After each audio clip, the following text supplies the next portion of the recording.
माहौल में भारी तनाव है। दिलीप, नवाब और गुलाब आमने सामने खड़े हैं। हीर थोड़ी दूर खड़ी सब देख रही है। नवाब के चेहरे पर गुस्सा और जिद है।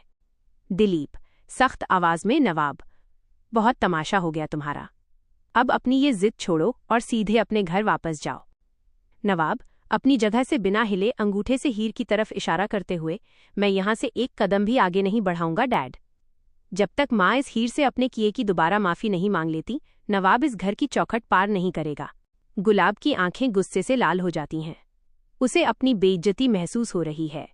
बैकग्राउंड में ड्रामेटिक म्यूजिक बजता है। गुलाब मन में, इस लड़की की वजह से मेरा बेटा आज मेरे ही सामने खड़ा हो गया है। मुझे गुलाब राय को इस मामूली लड़की से माफी मांगनी पड़ेगी। गुलाब गुस्से में पैर पटकने ही वाली होती है, लेकिन अचानक वो रुक जाती है। उसका चेहरा बदलता है, मानो वो कोई बहुत बड़ा फैसला ले रही हो। वो भारी कदमों से हीर की तरफ बढ़ती है।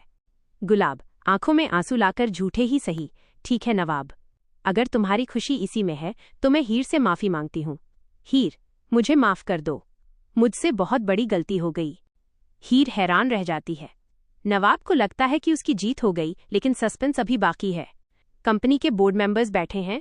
स्क्रीन पर बड़ी घोषणा होती है, नवाब के पापा बने कंपनी के नए सीईओ।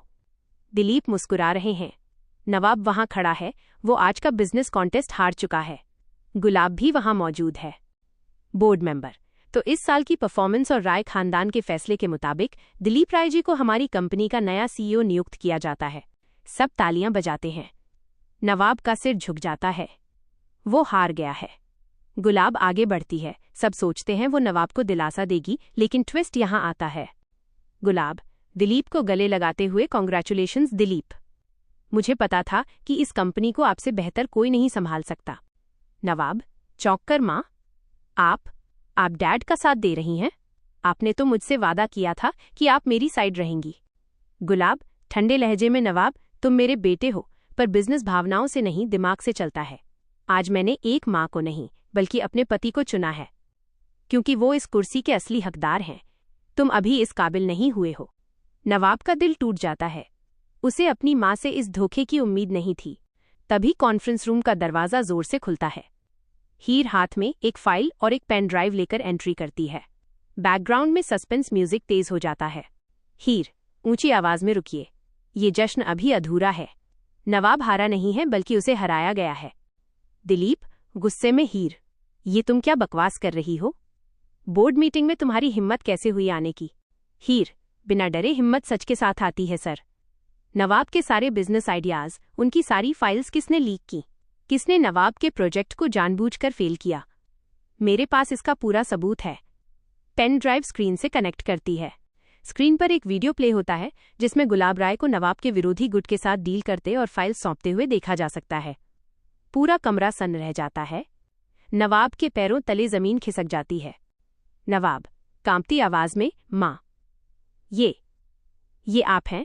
आपने अपने ही बेटे की पीठ में छुरा घोंपा, सिर्फ डैड को सीईओ बनाने के लिए।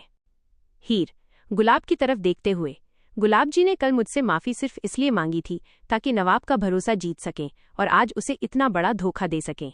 अब आप ही डिसाइड करो नवाब, कि आपको क्या करना है। क्या अभी भी आप उस मां के लिए अपनों से लड़ोगे जिसने अपने फायदे के लिए अपने ही बेटे की बलि चढ़ा दी? Scene 4, emotional climax.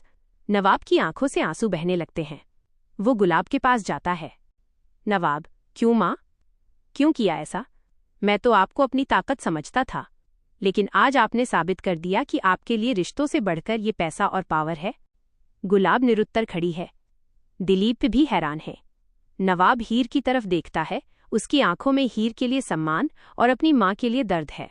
वो हीर का हाथ थाम लेता है।